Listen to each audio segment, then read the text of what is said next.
kalau kita mau lari cepet, silahkan lari sendiri. Oke. Kalau kita mau lari jauh, kita mesti larinya bareng-bareng. Di titik itu saya sadar bahwa jika kita bekerja dengan tim, jangan lari sendiri. Lari bareng-bareng. Kurangin speednya untuk bisa catch up dengan tim kita sendiri. Hai teman kunci, selamat datang di Cerita Kunci. Cerita Kunci adalah ruang untuk berbagi kisah-kisah inspirasional dari para alumni kunci. Dan harapannya cerita-cerita yang kita share di hari ini dapat menambah semangat teman-teman untuk terus belajar. Dan di hari ini saya Bunga sudah ditemani oleh Kasela Prasita Wiguna. Beliau adalah seorang alumni kunci eksekutif Mini MBA. Halo Kak Sela, apa kabar? Halo Kak Bunga, kabar baik. Kak Bunga apa kabarnya nih? Baik, alhamdulillah. Gimana nih Kak Sela? Kalau boleh tahu nih ya kan, Kak Sela ini sekarang bekerjanya di mana dan sebagai apa? Oke, jadi saya bekerja di salah satu healthcare company, namanya PT Ros Indonesia sebagai area sales manager Kak Bunga. Oh, area sales manager. Berarti sejak kapan kamu Kak udah mulai suka bermain di peluang yang bercuan? Waduh, kalau pertanyaan sejak kapan? Sejak kecil Kak Bunga. Percaya Sejak nggak? kecil? Sejak SD loh. Sejak SD? Betul. Jadi udah dari SD udah jualan? Udah jualan. Itu startingnya kelas 2 SD Kak Bunga. Oh, apa yang dijual ya? Jadi dulu yang paling gampang tuh jual penghapus gitu Oke, kan. penghapus ya kan? Pulpen, penggaris gitu. Tapi yang lucu-lucu gitu. Jadi yang mungkin nggak ada di kantin ya? Betul. Di koperasi bukan Oh, di di kantin. Kalau koperasi. kantin kita beli makanan kan ya.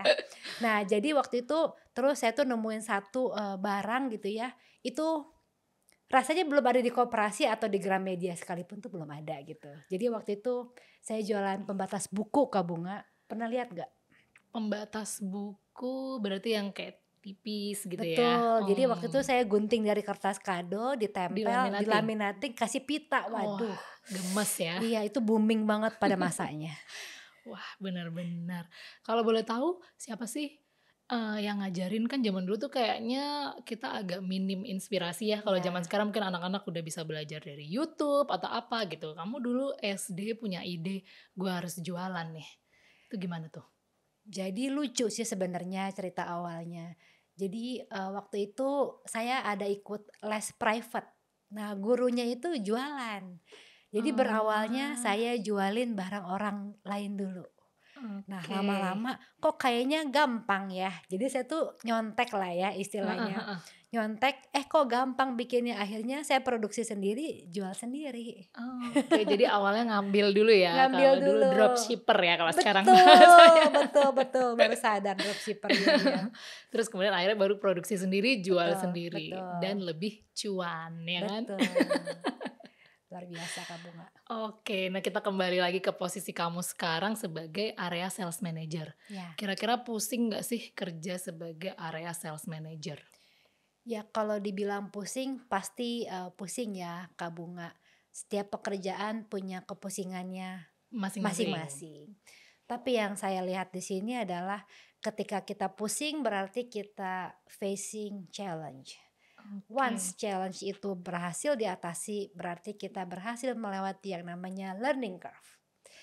Jadi pasti ada setiap orang kerja itu butuh waktu dan juga butuh challenge itu sendiri untuk kita bisa lewatin grafik kesusahan itu gitu. Jadi itulah happiness yang saya dapat ketika sudah pusing, dapat solusi, masalahnya selesai, customernya happy.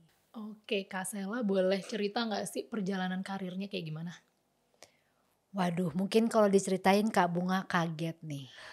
Karena sebetulnya dulu awalnya saya itu mencoba jadi entrepreneur dulu. Karena dari background keluarga nggak ada tuh yang ngantor, nggak ada Kak Bunga. Semuanya Jadi entrepreneur. semuanya entrepreneur, literally semuanya entrepreneur.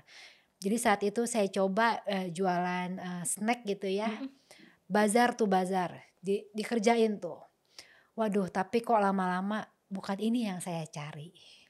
Jadi saat itu saya memutuskan untuk coba deh kerja yang agak kantoran sedikit. Mm-mm.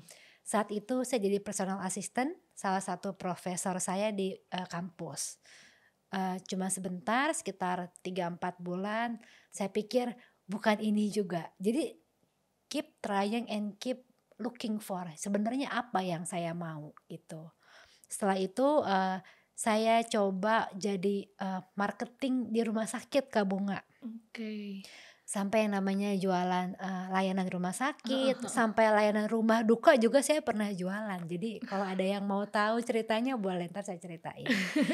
Terus, setelah itu, saya di-hijack sebenarnya Mm-mm. oleh salah satu perusahaan travel agent, Oke, dari cukup rumah sakit terkenal, ke ke travel travel agent. agent gitu. Di saat travel agent itu rencananya cuma mau coba aja, karena kerja sebagai sales itu dulu Iya. awalnya saya rasa, kok kayaknya kurang sreg ya gitu. Karena sales yang ada di bayangan saya itu bawa koper sama bawa semua sampel gitu, jadi kayak enggak banget gitu. Tapi setelah dijalanin kok happy gitu ya, jualan, paket jalan-jalan, bahkan saya ikut jalan-jalan juga waktu itu. Oke, terus? Waduh, setelah itu, jadi hijack yang kedua terjadi nih Kak Bunga. Dari travel agent saya di-hijack oleh perusahaan, kesehatan di tempat yang saya bekerja sekarang ini. Oke, jadi sampai Sampai sekarang. sekarang jadi Oke. sales gitu. Jadi memang, menarik gitu ya, ketika kita kerja sepenuh hati, ternyata di-hijack karena mereka lihat kegigihan kita yang menurut orang purchasing itu, "Kok ini anak ngeyel, sudah dibilang tidak bisa masukin travel agent, tapi saya masih aja gitu datang," gitu ya. Seminggu sekali, 2 kali pasti balik lagi. Akhirnya dia bilang, "Orang seperti ini harus bekerja di perusahaan saya." Jadi itu awal mulanya, Oke. seperti itu. Nah, berarti kalau kita sebagai sales gitu kan, berarti itu kita harus suka ngobrol gitu nggak sih? Harus energik karena kan kita akan ketemu banyak orang sama calon customer kita gitu. Jadi kalau secara, mmm, job wise wajib. Wajib ya. Wajib. Tapi kalau ditanya, apakah saya demen, ngomong sama semua orang? Mungkin orang lihatnya, Ekstrovert nih gitu ya. ya ini Sheila ekstrovert abis gitu kan. Padahal to be honest introvert. Kamu aslinya introvert. Percaya nggak Kak Bunga? Kalau jujur sih nggak percaya Nggak ya. percaya ya? Ya jadi memang to be honest dari kecil itu saya lebih suka sendiri gitu ya. Jadi energinya itu kekumpul setelah saya Ngelamun. sendiri baca buku, pokoknya melakukan apa-apa sendiri gitu. Oke. Jadi ketika ketemu orang kok kayaknya ekstrovert banget karena saya quote unquote udah ngecas di rumah sendiri diem gitu. Jadi pas ketemu orang bisa happy, Energik. bisa energik gitu. Oke. Dan juga kan tuntutan tuntutan pekerjaan ya Kak Bunga. Jadi seorang sales nggak bisa cuman diem aja gitu Iya, kan. Jadi kita memang harus jemput bola iya gitu. Jadi bener sih gitu. terbentuk karena pekerjaan. Oke, berarti kan ada transformasi dari introvert ke ekstrovert ya. Nah, biasanya itu kan tergantung lingkungan dan adaptasi perilaku kita gitu. Tapi yang tidak tentu adalah masalah waktu. Kalau Kak Sela sendiri butuh waktu berapa lama untuk dari introvert ke ekstrovert? Waduh, ini pertanyaannya bagus banget Kak Bunga. Karena perlu waktu sangat lama untuk saya menyadari bahwa hidup bukan cuma untuk belajar dan kerja gitu. Jadi Oke. awalnya ini adalah encouragement dari orang tua saya Mm-mm. gitu. Jadi waktu itu orang tua tuh bilang, orang tua dan kakak perempuan, "Sela ngapain pinter-pinter tapi nggak punya temen." Jadi itu kalimat yang pinter-pinter tapi nggak punya temen, bener juga gitu ya. Udah pinter nggak punya temen kok sedih gitu. Kayaknya kita bisa dapetin semua yang terbaik di pendidikan tapi kita nggak punya temen main.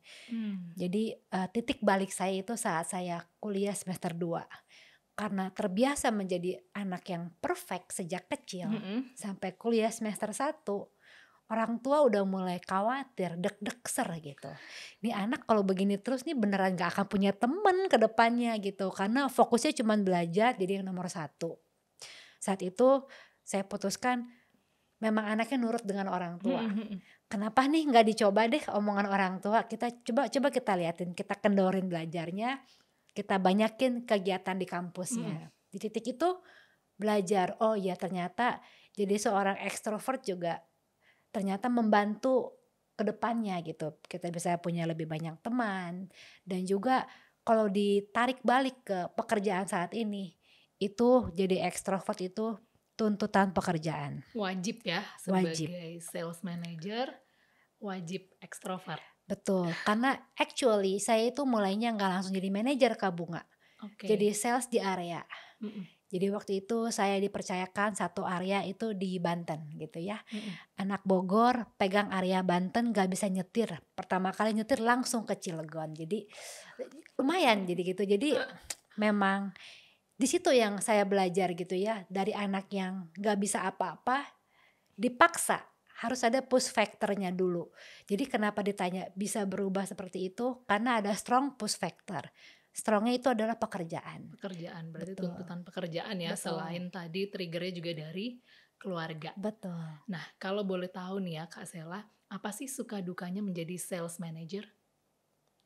Suka dukanya banyak sekali gitu. Tapi kalau mau dibilang lebih banyak sukanya.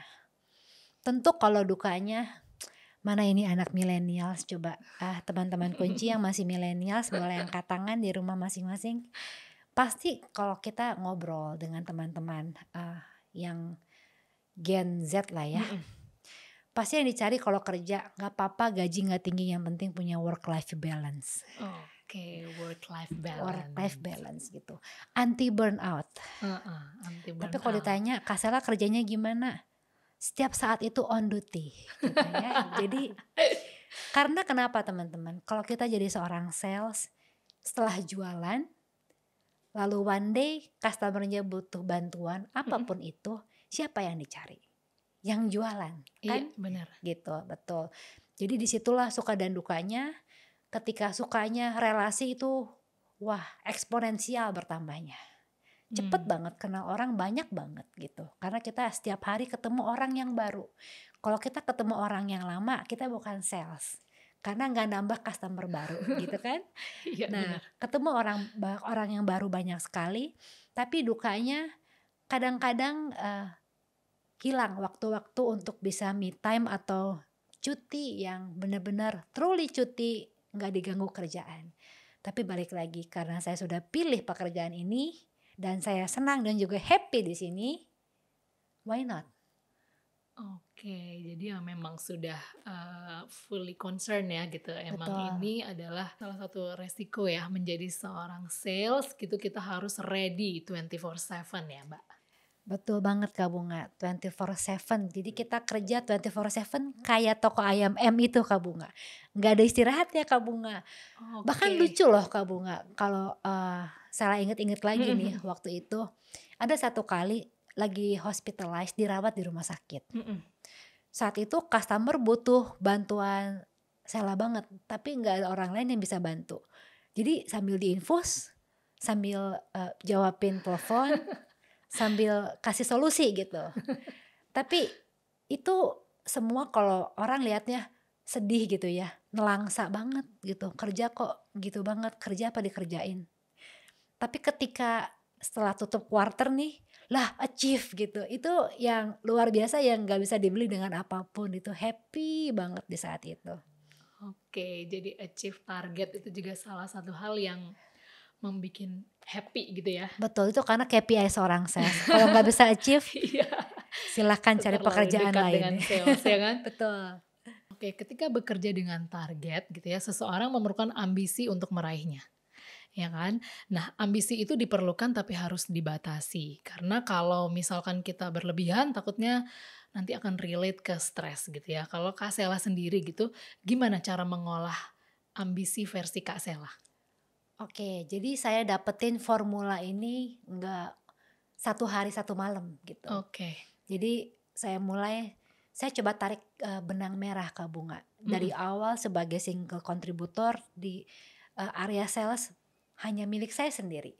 Di saat itu nggak ada lagi yang bantuin kecuali saya pribadi. Mhm. Jadi saat itu kalau bisa dikasih rating nih Kak Bunga, level ambisi saya itu di 9 Kak Bunga.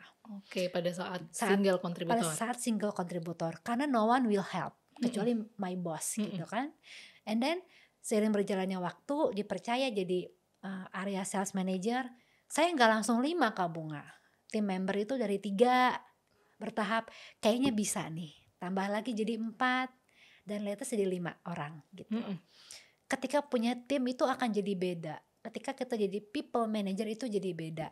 Karena bukan skill single contributor yang dibutuhkan, tapi how to manage a team dan juga bagaimana cara kita menduplikasi supaya ada banyak sela di masa depan nanti. Mhm. Jadi saya tuh punya peribahasa kayak gini Kak Bunga. Kalau kita mau lari cepet, Mm-mm. silahkan lari sendiri. Oke. Kalau kita mau lari jauh, kita mesti larinya bareng-bareng. Di titik itu Oke. saya sadar bahwa jika kita bekerja dengan tim, Mm-mm. jangan lari sendiri. Lari bareng-bareng. Kurangin speednya untuk bisa catch up dengan tim kita sendiri. Karena at the end of the time, bukan dilihat siapa yang sampai di ujung, tapi berapa orang yang sampai barengan di ujung sana, di garis finish. Oke. That's why kalau saya bisa bilang, ambisi saya saat single kontributor itu tinggi banget, 9. Tapi ketika sudah punya tim, saya paksa untuk bisa turun. Oke. Supaya tidak paksa teman-teman itu untuk menyamai ekspektasi saya gitu. Saya yang harus melihat kemampuan mereka sampai di mana, dan itu adalah ruang untuk mereka bisa bertumbuh. That's why itulah yang saya pakai Kak Bunga saat ini untuk bisa setiap kali kerja inget ini bukan kerja sendiri tapi kerja tim, Kerja bareng. kerja bareng. Oke. Gitu. Ada beberapa observasi yang bilang kalau seorang pemimpin perempuan ya, mungkin Kak Sela juga udah sering dengar nih, bahwa perempuan itu kalau memimpin cenderung lebih emosional dan ambisius dibandingkan pemimpin laki-laki yang katanya dinilai lebih rasional dan proyektif. Kak Sela agree nggak sih? Kok jawaban saya nggak agree, bener nggak ya Kak Bunga? Karena saya lihatnya gini Kak Bunga, untuk perihal gender ya terutama. Ya. Saya pribadi bekerja di perusahaan yang sama sekali tidak ada pembedaan terhadap gender. Oke. Bahkan bisa dicek untuk lowongan pekerjaan gitu. Requirement itu tidak ada, laki-laki perempuan itu tidak ada. Karena tidak boleh disebutkan. Di perusahaan saya itu kami sangat menjunjung tinggi kesetaraan gender. Oke. Laki-laki atau perempuan sama-sama bisa menjadi seseorang di perusahaan agree. itu. Jadi untuk memimpin tidak ada perempuan cenderung seperti ini atau laki-laki seperti ini. Mungkin kalau zaman dulu ya gitu. Kalau untuk saat ini saya merasa bahwa waduh, kok yang dulu diperjuangkan oleh ibu kita Raden Kartini. Ajeng Kartini itu kok saya bisa rasakan sekarang ya di perusahaan yang saat ini saya bekerja. Oke. Jadi mungkin kecenderungan itu ada saat itu, tapi untuk sekarang ini tergantung lagi balik ke orangnya masing-masing dan tergantung dalam konteks apa Kak Bunga. Oke, berarti di perusahaan ini kamu emang benar-benar dikasih kesempatan dan ruang yang sama ya, mau laki atau perempuan itu tidak ada penghalang gitu ya untuk berkarir atau berprestasi gitu ya. Betul, karena sudah terbukti bahwa saya mengalami punya pemimpin perempuan dan juga punya pemimpin laki-laki, tidak ada yang berbeda dari outputnya. Mungkin prosesnya bisa beda tapi outputnya tetap sama. Betul. Oke Kak Sela, menurut Kak Sela emansipasi itu seperti apa? Berbicara tentang emansipasi sebenarnya sudah dimulai Kak Bunga oleh Ibu kita Kartini saat itu. Saat itu Ibu kita Kartini itu membukakan jalan untuk kita bahwa ternyata kesetaraan gender adalah yang utama dan edukasi yang merata untuk wanita juga adalah hak wanita, bukan hanya laki-laki. Untuk mendapatkan edukasi Untuk gitu ya, mendapatkan edukasi itu, betul. Nah sekarang saatnya ketika hal itu sudah dimulai oleh Ibu kita Kartini, tongkat estafetnya udah pindah nih Kak Bunga. Udah bukan di Ibu kita Kartini lagi gitu, tapi ada di kita. Sekarang dikembalikan nih kepada teman-teman kunci semua. Apa yang bisa kita lakukan untuk kita bisa memulai perubahan itu di kondisi saat ini. Betul. Oke. Oke, tadi kita udah ngomongin emansipasi dan teman-teman semua udah dapat tantangan dari Kak Sela untuk memulai perubahan. Sekarang saatnya saya mau menantang Kak Sela. Ada di sini nih. Wow, ternyata saya Silahkan. dapat tantangan juga nih Kak Iya, Bunga. jadi biar adil Waduh, ya kan. Tadi Kak Sela boleh. udah melempar tantangan, kita kasih juga. Silakan Jadi Kak Sela diambil. oke. Waduh, semoga masih Oke. doable ya Kak Bunga tantangannya. Aduh, saya butuh AI nih kalau kayak gini. Jadi teman-teman, saya dapat challenge-nya. Berikan kata-kata motivasi untuk orang terdekat kamu. Waduh. Oke. Jadi tantangan ini memang dibuat untuk Kak Sela kasih langsung ke orangnya gitu ya. Setelah Kak Sela terpikir mau ngomong apa nih, mau memotivasi siapa dan apa, dan kalau bisa setelah kita habis ngomongin emansipasi, motivasinya itu berkaitan dengan emansipasi. Oke, jadi ini harus banget langsung ya Kak Iya, Bunga? benar. Waduh, wow, challenge-nya beneran. Saya boleh ambil handphone berarti ya? Boleh, boleh. Oke, kita coba ya teman-teman ya. Ini kira-kira mau nelpon siapa nih? Jadi ini adalah salah satu tim member saya, semua kesayangan. Oke. Tapi ini yang paling resonate banget lately beberapa hari terakhir dengan salah satu ini teman saya ini ya. Oke. Kita coba ya teman-teman. Oke.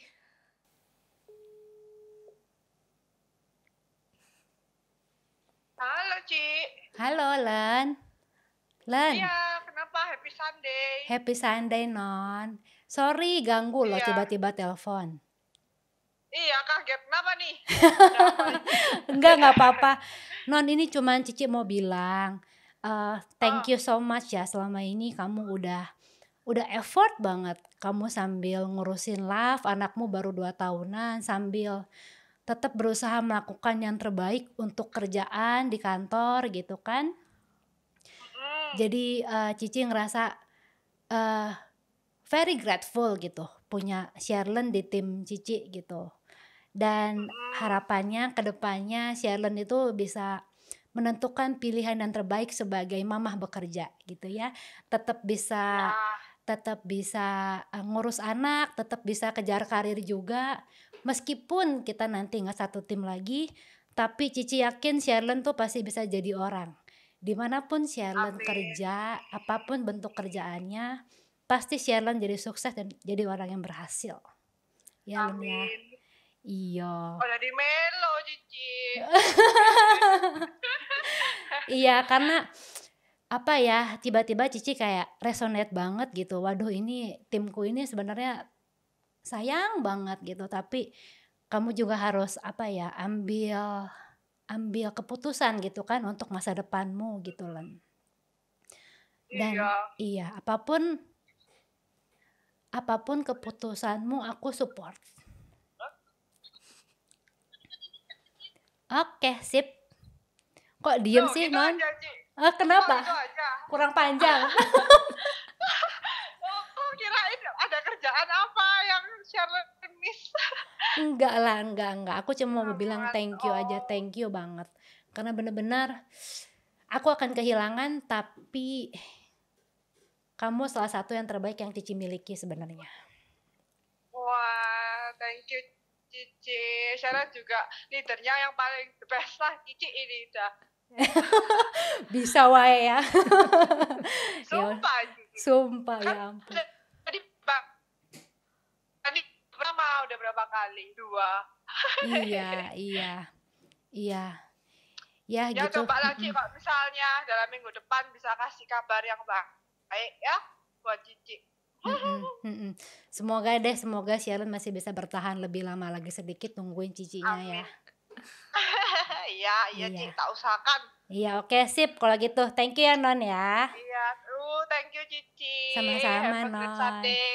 Bye-bye, happy Sunday. Iya, Yo, bye-bye. bye-bye. Gimana nih? Aku yang nggak ikutan di telepon dari tadi. How do you feel? Ya, kalau ditanya how do you feel, ini sehari-harinya aku di kantor kayak gini gitu. Jadi mungkin kalau orang lihatnya kayaknya strength banget gitu. Tapi banyak hal juga yang aku tahu karena timku bergumul, aku juga bergumul gitu kan. Tapi bareng-bareng cari jalan keluar sama-sama. Solusi yang terbaik untuk kita semua, bukan untuk aku pribadi aja. Gitu Kak Bunga. Oke. Iya. Aduh ampun Tuhan, nangis lagi deh. Tuh kemarin berapa hari tuh nangis terus karena nih anak mau resign gitu. Sama suaminya gak boleh kerja. Gak boleh kerja, mamanya di Bali sama di Surabaya gitu kan. Harus berhenti kerja. Karena susternya berhenti, anaknya gak mau dipegang siapa-siapa. Jadi pilihannya kamu berhenti. Sedangkan dia pengen kerja gitu. Gitu. Ampun deh berhari-hari. Kamu pernah gitu juga nggak? Belum pernah. Karena kondisinya berbeda. Oke. Tapi kalau ditanya pernah menemukan satu masa harus memutuskan lanjut kerja atau enggak, itu pernah banget. Jadi di tahun 2018 ke 19 itu saya ada sakit gitu. Oke. Sakitnya pun karena tertular di rumah sakit. Mungkin teman-teman gak aneh kalau dengar kata-kata TBC gitu ya. Oh, Karena saya sering ke rumah sakit, harus facing dokter dan semua pasiennya, jadi terkena TBC. Di saat itu TBC itu berkaitan dengan berbagai penyakit lainnya yang diinjus karena obat gitu. Di titik itu saya punya pilihan untuk bisa resign atau tetap lanjut. Tapi kembali lagi, karena perusahaan saya itu sangat support gitu ya. Ketika saya harus istirahat, silahkan istirahat sebanyak yang kamu perlukan dan come back stronger. Jadi itu yang saya jadikan sebuah motivasi untuk tim saya juga saat ini. Whenever mereka butuh break, silahkan break selama yang mereka butuhkan gitu. Dan ketika mereka kembali, saya yakin mereka itu come back stronger gitu Kak Bunga. Oke, suasana menjadi haru ya. Kita sekarang move on, Kak Sela. Tadi kan kita udah ngomongin emansipasi. Emansipasi itu erat kaitannya sama edukasi. Yap. Ya kan? Nah, kalau kita ngomongin edukasi, seberapa penting belajar buat Kak Sela? Wow, itu penting banget Kak Bunga. Karena proses belajar itu gak ada titik akhirnya sampai nanti kita dipanggil pulang kembali. Kalau kita stop belajar, berarti kita allow untuk kita stop bertumbuh. Pastinya itu juga bukan yang kita harapkan kan, untuk berhenti bertumbuh gitu. Jadi belajar itu adalah sesuatu yang berkelanjutan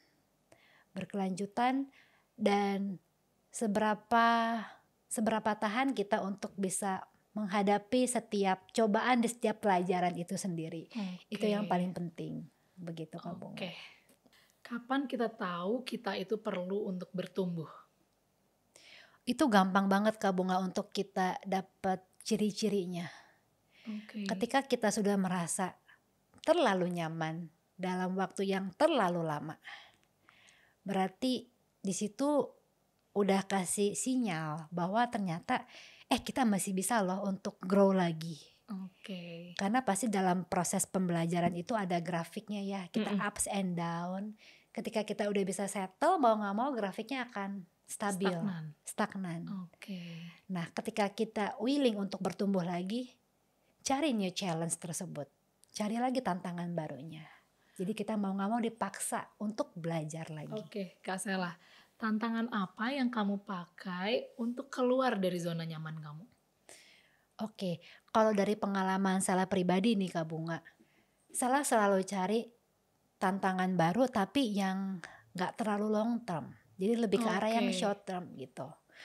Contohnya seperti saya ambil programnya Kunci Mini MBA ini. Udah ketebak gitu ya, 3 bulan ke depan, maksimal 4 bulan lah. Saya pasti akan punya satu challenge baru dan tolak ukurnya itu jelas gitu. Harus lulus dengan nilai yang gak malu-maluin lah gitu. Jadi itu salah satu cara saya untuk merasa bahwa, dan juga zona nyaman itu gak selalu zona nyaman kita stabil dan enak ya Kak Bunga. Zona nyaman bisa juga saya artikan sebagai terlalu lama berada dalam kondisi yang sama. Kondisinya lebih baik apa tidak, apa kurang baik, itu sama-sama zona nyaman sebetulnya. Di titik kemarin itu zona nyaman saya kok lembur terus ya gitu. Oke. Jadi saya berusaha cari distractor Kak Bunga.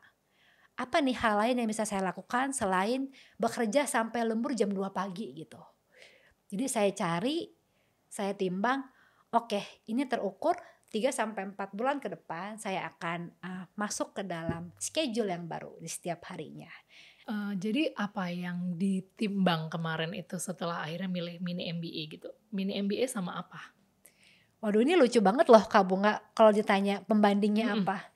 Jadi saat itu saya udah punya budget gitu ya untuk saya spend untuk bisa cari distractor yang baru gitu. Oke. Saat itu ada pilihannya saya mau diet gitu kan. Jadi spend some amount gitu ya untuk bayar suplemennya, atau saya pilih kuliah di mini MBA-nya Kunci gitu kan. Oke. Terus saya bergumul dong ini karena nominalnya hampir sama Kak Bunga gitu. Dan itu budgetnya harus di spend. And then saya tanya dong advice dari orang tua, dari keluarga. And then mereka bilang, ikut itu aja kuliah, kan stres tuh. Jadi bakal kurus juga akhirnya gitu kan. Saya anaknya nurut gitu kan sama orang tua. Oh ya udah kita coba aja, why not gitu kan.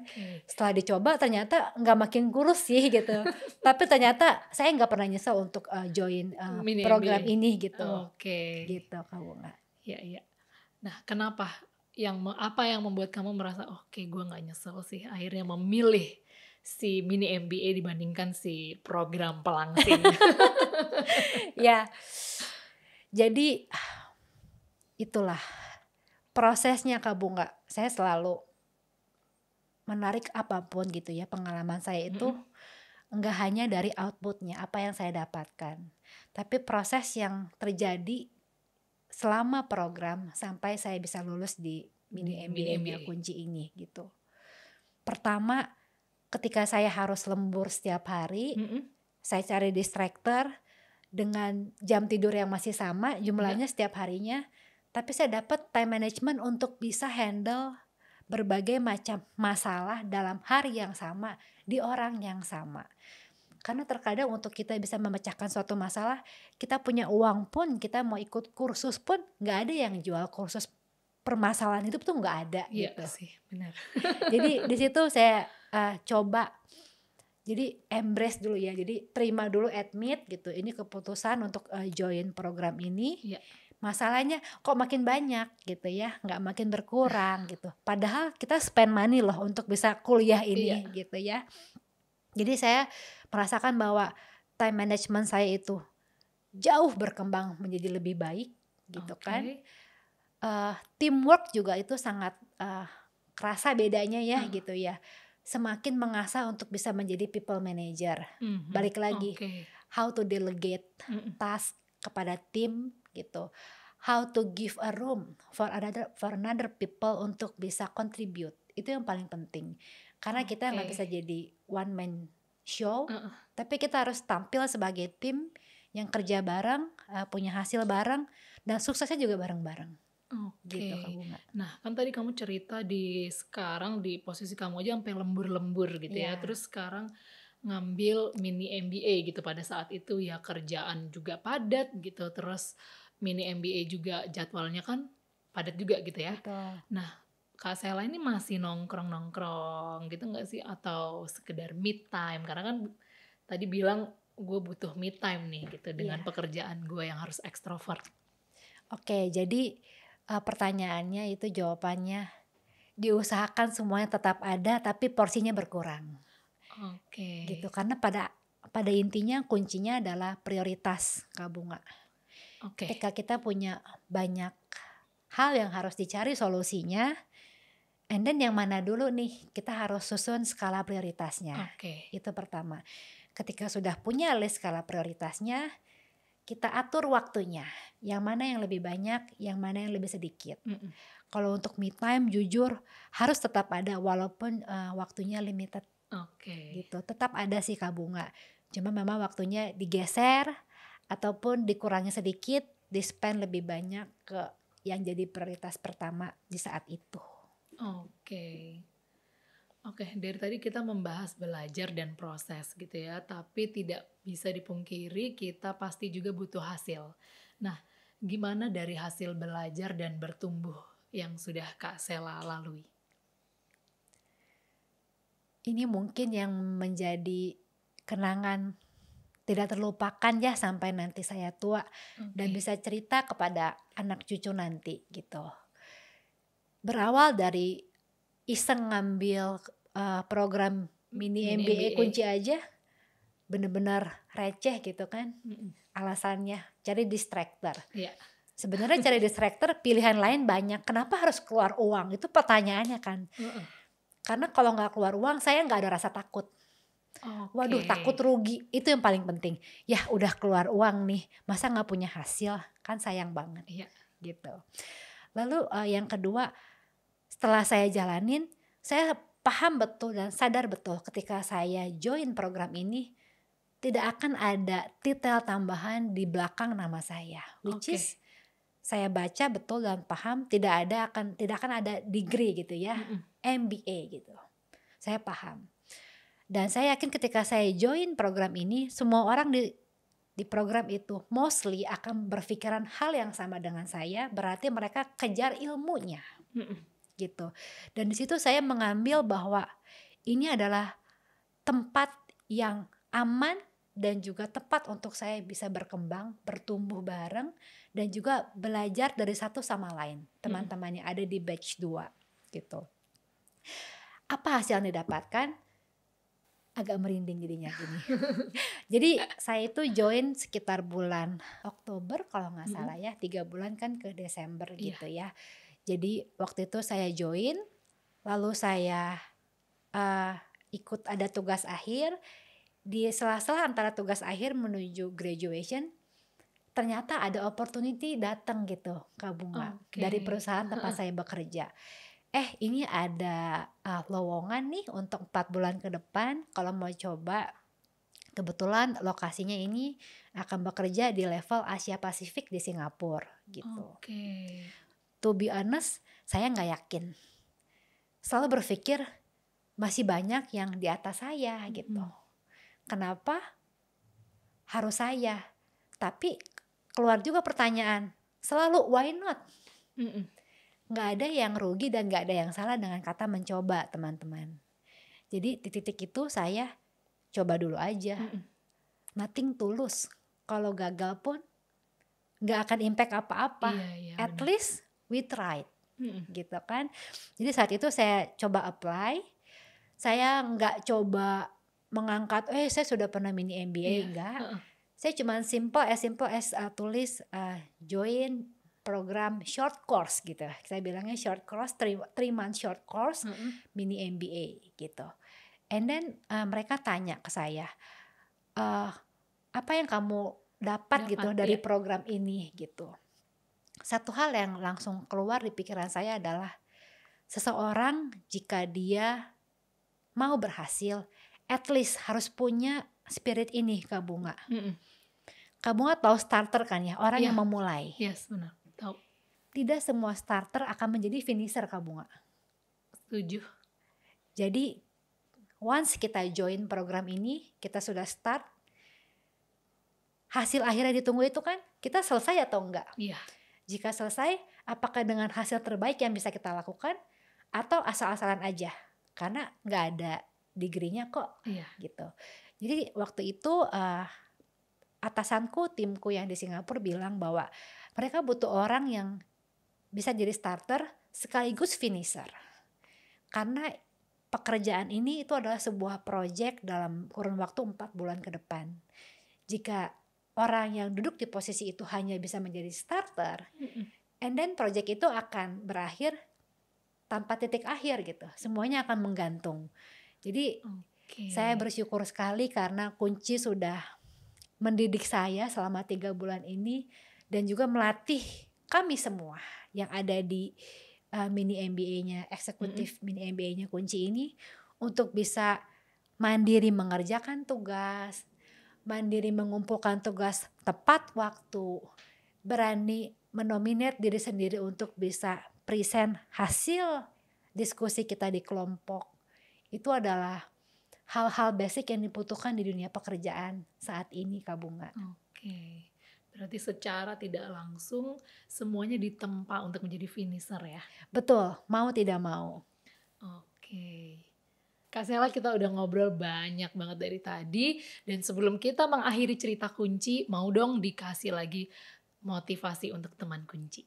Boleh dong, Kak Bunga. Jadi teman-teman kunci, perubahan itu harus dimulai. So, do it now or never. Karena perubahan itu nggak akan terjadi dengan sendirinya. Dan kuncinya pastinya ada di kamu. Oke, thank you Kak Sela. Jangan lupa kuncinya ada di kamu. Thank you teman-teman yang udah menyaksikan, dan saya mau mengucapkan selamat Hari Kartini dan jangan lupa untuk memulai perubahan.